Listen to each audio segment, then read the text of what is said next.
So guys, nagbabarnish po ako ng aking center table guys. Ito na po yan oh. Ang ganda.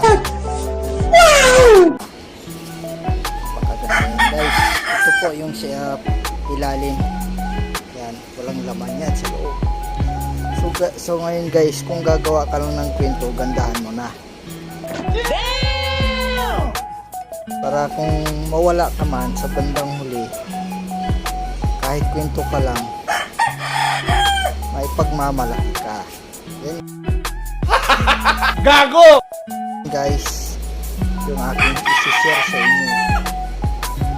Kahit sa kwento lang,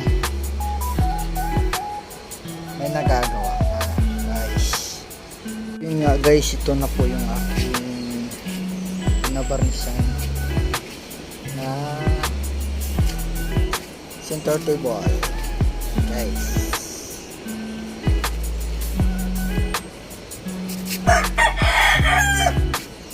Maganda yun guys.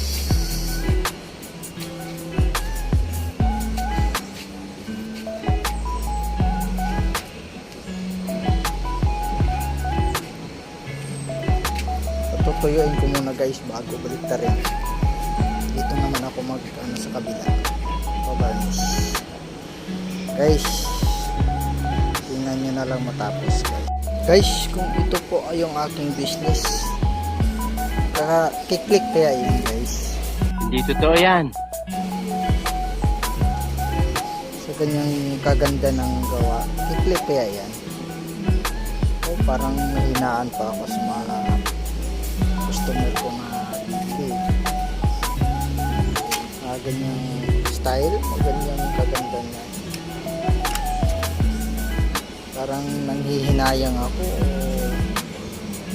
nanghihinaan ng loob.